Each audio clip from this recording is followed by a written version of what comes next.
बच्चों, आज हम बात करेंगे विज्ञान विषय के अध्याय 4 यानी गति और समय के बारे में। तो बच्चों, गति से आप परिचित होंगे ही। जैसे कि आप कुछ भी चलते हैं, फिरते हैं, कोई भी काम करते हैं या कहीं जाना है, उसके लिए आप चलकर जाते हैं, यानी वो क्या कहलाती है बच्चों? गति। और गति के साथ साथ जब भी आप गति करते हैं तो उसमें कुछ समय अवश्य लगता है। तो बच्चों, उसी के बारे में हम आज चर्चा करेंगे। तो गति क्या होती है बच्चों? जैसे कि हमने कहा कि कोई भी काम आप करते हैं तो उसके लिए आपको उठ के एक स्थान से दूसरे स्थान पर जाना पड़ता है, या कुछ भी आपको हाथ या पैर कुछ भी हिलाना पड़ता है, तो ये सभी क्या है? गति ही कहलाती है बच्चों। तो आपने देखा होगा रोजमर्रा के अपने जीवन में, जब कभी आप स्कूल जाते हैं तो सब काम करने के लिए आप चलते फिरते हैं। वहीं जब कभी आप लेट हो जाते हैं, आपको देर होने लगती है, तब आप क्या करते हैं? कोई भी काम बहुत जल्दी जल्दी करते हैं। तो उसमें क्या होती है बच्चों? आप जल्दी जल्दी हाथ पैर चलाते हैं, हिलाते हैं, है ना। जल्दी जल्दी कहीं जाना है तो बहुत तेजी से चल के गए, या हो सकता है आपने रास्ते में दौड़ भी लगा दी हो समय पर विद्यालय पहुंचने में। तो बच्चों, आपने देखा कि कभी आप साधारण गति में चलते हैं, कभी आप दौड़ भी लगा रहे हैं, तो वो आप देख रहे हैं कि दोनों में अंतर है। क्या अंतर होता है दोनों में बच्चों? कि आप जब तेजी से चलते हैं या दौड़ लगाते हैं तो क्यों? ताकि आपको समय बचाना है, आप कम समय में वो गति कर सके या वो दूरी आप तय कर सके। तो बच्चों, हम देख रहे हैं कि जो भी समय है ना, तो कोई भी गति करने में समय लगता है। और गति आप कैसे कहेंगे? कोई भी गति भाई तेज हो रही है या धीमी हो रही है जब हम किसी से उसकी तुलना करेंगे। अब जैसे बच्चों, रेस जब होती है तो कई सारे बच्चे भाग लेते हैं। जब एक साथ जब दौड़ते हैं तो हम देखते हैं कि सारे बच्चे दौड़ रहे हैं, लेकिन हम उसमें जो बच्चा सबसे आगे होता है उसके लिए हम ये कहते हैं कि वो बच्चा बहुत तेजी से दौड़ रहा है या बहुत तेजी से उसमें गति हो रही है। अर्थात हमने और बच्चों से तुलना करके हमने कहा कि उसकी गति तेज है, हालांकि दौड़ सब रहे थे। तो जब भी हम गति देखते हैं कि धीमी है या तेज है, ये हम किसी से तुलना करके ही या उसके सापेक्ष कोई भी वस्तु है उससे हम तुलना करके देखते हैं। तो बच्चों, गति क्या होती है? यानी गति आसपास की वस्तुओं की तुलना में, यानी कोई भी हमारे, जब हम दौड़ रहे हैं या चल रहे हैं तो हम देख रहे हैं हमारे आसपास, जैसे ये ब्लैक बोर्ड है, ये बिल्कुल स्थिर है, हम चल रहे हैं लेकिन ये स्थिर है, यानी मैं गति कर रही हूँ इस समय। और कोई भी चीज है तो उसके आप तुलना कर सकते हैं। तो आसपास की वस्तुओं की तुलना में वस्तु की स्थिति में परिवर्तन। अब जैसे कि हमने कहा, इसमें आप चलते फिरते हैं, हिलते डुलते हैं। जब आप हिलते डुलते हैं, हाथ आपने हिलाया ऐसे करके, तो इसमें भी क्या हुआ बच्चों? उसकी स्थिति में परिवर्तन हुआ। तो ये भी क्या कहलाएगी? गति कहलाएगी। उदाहरण के लिए हवा का चलना, झूला झूलना, दौड़ना, हिलना डुलना, बहुत सारी जितनी भी आप चीज आप देखते हैं कि उनकी अवस्था में परिवर्तन हो रहा है। अवस्था परिवर्तन अर्थात उनकी स्थिति में परिवर्तन हो रहा है, एक जगह से वो दूसरी जगह उनकी जो स्थिति है वो बदल रही है। और बच्चों, आप क्या ये जानते हैं कि ये जो आप जब हम गति की बात करते हैं तो ये केवल हमें दिखाई दे रही है वहीं तक सीमित नहीं है, बल्कि इसका जो पैमाना है, बहुत जो दायरा है इसका, वो बहुत ही बड़ा है। ये हम जितने भी पदार्थ देखते हैं आसपास के, उन सभी में उनके अंदर जो जिन छोटे छोटे बहुत कणों से बनी होती है, उन छोटे कणों को हम आसानी से आंखों से नहीं देख सकते हैं, या हम कहें कि आंखों से उसको देखना बहुत मुश्किल है। उसको हम माइक्रोस्कोप की सहायता से या इलेक्ट्रॉन सूक्ष्मदर्शी भी होता है उसकी सहायता से हम देख सकते हैं। तो वो बहुत छोटे छोटे कण होते हैं बच्चों, जो हमें आंखों से नहीं दिखाई देते, उनमें भी गति होती है। अब जैसे कि कोई भी ठोस है, मेरे हाथ में ये पेन है, ये ठोस है। आप जानते हैं ठोस द्रव गैस क्या होता है, तो ये ठोस है बच्चों। तो ये भी बहुत छोटे छोटे कणों से मिलकर बना है, उनके भी कणों के बीच गति हो रही, लेकिन वो गति बहुत ही कम होती है, या हम कहें कि ना के बराबर होती है। वहीं जब द्रव की बात करते हैं, यानी किसी भी पानी है, पानी की बात अगर हम करें तो उनके जो कण हैं उनके बीच में भी गति होती है, वहां भी उनके कण जब हिलते डुलते हैं तो उसको हम गति कहते हैं, है ना। तो हम पानी को तो हिलते हुए देख सकते हैं, लेकिन उनके जो छोटे छोटे कण हैं उसको हम नहीं देख सकते कि उनमें किस तरह से गति हो रही है। ऐसे ही जो वायु है उसमें भी गति हो रही है, तो वायु की गति तो हम देख सकते हैं, लेकिन वो छोटे छोटे कण हमें दिखाई नहीं देते। तो इस तरह से बच्चों देख रहे हैं कि जो और जो हमारा जो शरीर मिलकर बना है, बहुत सारे कोशिकाओं से मिलकर बना है, बहुत छोटे छोटे कोशिकाएं हैं। ठीक उसी तरह बच्चों, जिस तरह कोई भी दीवार छोटी छोटी ईंटों से मिलकर बनती है, कई सारी ईंटें मिलकर, एक एक ईंट मिलकर दीवार बनाती हैं, वैसे ही बहुत सारी कोशिकाएं मिलकर हमारे शरीर का निर्माण करती हैं। तो उन कोशिकाओं के अंदर भी बहुत तरह की गति होती है उसमें भी, जो कि हम नहीं देख सकते हैं, है ना। तो हम देख रहे हैं कि जो गति है इसका दायरा बहुत बड़ा है, बहुत छोटे से लेके बहुत बड़े पैमाने तक ये होती है। तो ये तो अभी हम बात कर रहे हैं उन गति की जो हम आसानी से देख सकते हैं। तो उसी गति के बारे में हम बात कर रहे हैं बच्चों। और ये कितने तरह की होती है?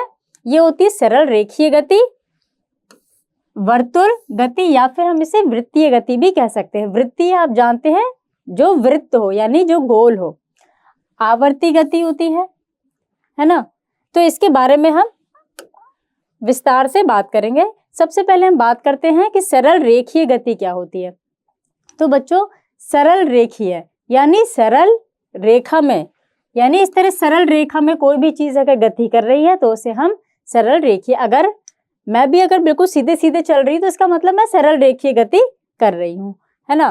तो ठीक उसी तरह बच्चों इसमें दो तरह की गति देखी जाती है सरल रेखीय गति में। एक होती है समान गति और एक होती है असमान गति। समान गति अर्थात जब हम एक ही चाल से चल रहे हैं, मतलब हम एक ही स्पीड से चल रहे हैं, अर्थात हम ऐसा नहीं कि कभी तेज चल रहे हैं, कभी धीमे चल रहे हैं या कभी दौड़ लगा रहे हैं, ऐसा नहीं। हम जो चाल, जिस चाल से हम चल रहे थे उसी चाल से हम चलते जा रहे हैं लगातार, ठीक है। वहीं जब हम असमान गति की बात करते हैं तो इसमें हो सकता है कि कभी हम धीमे चल रहे हैं, कभी हम तेज चल रहे हैं। तो बच्चों जब हम धीमे चलेंगे तो हमें कोई जो दूरी है उसको तय करने में थोड़ा समय ज़्यादा लगेगा, जब तेज चलेंगे तो समय कम लगेगा। तो इस तरह से हम देखेंगे कि हर जो दूरी पर जो समय का जो अंतराल है वो बदलता रहेगा, है ना। तो उसे हम कहेंगे असमान गति। और समान गति में क्या होगा, कहीं भी आप दूरी होगी वो समय के अनुसार, मतलब जितना समय आपको 1 किलोमीटर चलने में लगा उतना ही आगे के 1 किलोमीटर चलने में भी लगेगा समय।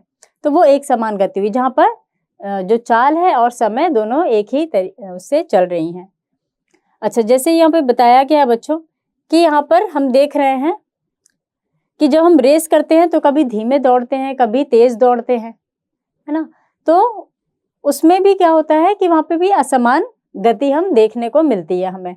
अगर एक ही स्पीड से दौड़ रहे हैं तो वहाँ पर क्या होगी, फिर समान गति होगी। अच्छा, और ये गति जैसे हम ये भी देख सकते हैं इसमें बच्चों कि यहाँ पर क्या होता है, एक बच्चा आगे है एक बच्चा पीछे है। जैसे कि हमने कहा था कि गति क्या होती है, तो गति हम एक दूसरे के परिपेक्ष यानी एक दूसरे के सापेक्षी हम तुलना करते हैं। तो ये बच्चा आगे है इससे, इसका मतलब इसकी गति अधिक तेज है और इसकी उसकी अपेक्षा कम है। और ये देख रहे हैं सब एक सरल रेखा में गति कर रहे हैं, है ना, एक लाइन पर गति कर रहे हैं, तो वो एक सरल रेखीय गति कहलाएगी। अब गति के उदाहरण हैं बच्चों। तो यहाँ पे सीधी सड़क पर चलती बस, अगर वो सीधी चल रही है हमने कहा तो एक सरल रेखा में गति कर रही है, अर्थात वो क्या होगी बच्चों, सरल रेखीय गति होगी। वही झूले की गति क्या होगी, आवर्ती गति। तो बच्चों कोई भी वस्तु अपनी साम्य स्थिति के दाएं या बाएं इस तरह गति करती तो हम उसको आवर्ती गति कहते हैं। ठीक उसी तरह आपने कुछ घड़ियां देखी होंगी जिसमें पेंडुलम होता है, तो वो उसमें वैसे ही लोलक की गति भी है, इसमें भी आवर्ती गति। मिट्टी के बर्तन बनाने की जो आपने देखा होगा बच्चों कुम्हार को, है ना, वो क्या करता है, वो मिट्टी के बर्तन बनाता है, उसका जो चाक होता है वो गोल गोल घूमता है। तो गोल गोल क्या हुआ, वो वृत्त हो गया। तो वहां पर कौन सी गति होगी बच्चों, वृत्तीय गति। क्या होगी वहां पर, वृत्तीय गति, क्योंकि वो वृत्त पर यानी गोल गोल ही घूम रहा है। तो इस तरह से हमने देखा। और क्या करिएगा बच्चों, आप अपने आसपास जितनी भी गति हो रही है उनको आप देखिए और देखिए कि वो किस तरह की गति है। इससे क्या होगा, आप गति के बारे में और अच्छी तरह से परिचित होंगे और लंबे समय तक आपके वो स्मरण में रहेगा, आपको याद रहेगा और हमेशा स्पष्ट रहेगा। तो आप ऐसा करिएगा। अच्छा, अब हम बात करते हैं कि सरल रेखीय गति में जब कोई वस्तु एक सरल रेखा में गति करती है, इसका दूसरा उदाहरण हम यहाँ पे देख रहे हैं। पहले भी हमने बताया था कि जैसे ये जो पहिए इसने कई सारे चलाए फेंके इसने, तो सब देख रहे हैं एक ही सरल रेखा में जा रहे हैं, तो इसको भी हम क्या कहेंगे, सरल रेखीय गति, क्योंकि एक ही सरल रेखा में देखिए, है ना, एक सरल रेखा में ये गति कर रहे हैं। ऐसा नहीं है कि एक तरफ इधर जा रहे हैं फिर इधर जा रहे हैं वापस अपनी साम्य स्थिति के, और ना ही ऐसा है कि ये बिल्कुल गोल गोल घूम रहे हैं वृत्त पर। तो ये भी क्या है बच्चों, एक सरल रेखीय गति है। यहाँ पे जब हम वृत्तीय गति की बात करते हैं तो हमने बताया था कि वृत्त पर, तो यहाँ पे आप देख रहे हैं बच्चों, इस तरह का झूला आपने देखा होगा, झूले भी होंगे कई बार मेले में। इसमें सब क्या है, एक वृत्त के चारों ओर हम कहेंगे ये एक तरह से क्या है, ये वृत्त है ना, इसमें ही गोल गोल गोल गोल ये लोग घूम रहे हैं, तो ये क्या हुआ, वृत्तीय गति कहलाएगी। इसी के और उदाहरण है बच्चों, जैसे पहिया का घूमना, पहिया भी घूमता है तो ऐसे गोल गोल गोल गोल घूम रहा है ना। आपने श्री कृष्ण जी का सुदर्शन चक्र भी देखा होगा, वो भी गोल गोल गोल गोल घूमता है ना। वहीं पे पृथ्वी का जो सूर्य के चारों ओर जो घूमना है वो भी क्या है, वृत्तीय गति है। मतलब कोई भी चीज अगर वृत्त में चक्कर लगाती है तो उसको हम वृत्तीय गति कहते हैं, और ये हमेशा वृत्तीय पथ पर ही गति करती है। अब हम बात करते हैं आवर्ती गति की बच्चों। वह गति जो एक निश्चित समय अंतराल के बाद, आप इसको ध्यान में रखिएगा कि निश्चित समय अंतराल मतलब उसका जो समय अंतराल है वो बिल्कुल निश्चित रहेगा, वो अपनी गति को दोहराती है। मतलब जो गति उसकी पहले थी उसी को वो एक निश्चित समय अंतराल के बाद फिर उसी गति को वो दोहराएगी, उसे हम क्या कहते हैं बच्चों, आवर्ती गति कहते हैं। अब जैसे यहाँ पे आप लोलक देख रहे हैं, इसको हम लोलक कहते हैं। जब भी कोई भी गोल चीज अगर उसको हम टांग देते हैं किसी धागे से तो वो लोलक का काम करती है, उसको लोलक कहते हैं। अगर हमने कोई भी गोल चीज है या लोहे का कोई भी गोल या पत्थर टुकड़ा कुछ भी आप ले सकते हैं, उसको आप एक धागे से बांधकर कहीं लटका देते हैं स्वतंत्र, ऐसा नहीं कि ये किसी दीवार से छुल रहा है, मतलब ये हवा में ऐसे लटका होना चाहिए, किसी से भी स्टैंड की सहायता से आप इसको ऐसे लटका सकते हैं। और जब इसको थोड़ा सा आप धक्का देंगे इसको गति प्रदान करने के लिए, अब ये अपनी साम्य अवस्था में है यानी बिल्कुल स्थिर है, शून्य है, यहाँ पर इसकी जो गति है बच्चों वो भी शून्य है और इसका जो समय है वो भी शून्य है। अब जैसे ही हम इसे धक्का लगाएंगे तो ये कहाँ जाएगी, अगर इधर से लगाएंगे तो ये इधर आएगी पहले ए पर, फिर ये वापस ओ पर जाएगी, फिर इधर जाएगी, उसको हमने बी नाम दे दिया, फिर बी से वापस ओ पर आएगी, तो ये एक पूरा दोलन अपना पूरा करेगी। तो हम देख रहे हैं कि यहाँ से जब आपने इसको धक्का दिया था तो ये इधर गई, फिर उसी निश्चित समय अंतराल पर ही ये फिर वापस इधर आए, ठीक है, और फिर इधर गए, फिर वापस यहाँ पर आए। तो हम देख रहे हैं इसमें कि दोलन करते सरल लोलक के जो गोलक है, इसको हम गोलक कहते हैं क्योंकि गोल है, कि जो विभिन्न विभिन्न स्थितियां कैसे होती हैं, है ना। और ये क्या होता है बच्चों, ये निश्चित समय अंतराल के बाद ही जो लोलक है अपनी गति को दोहराता है।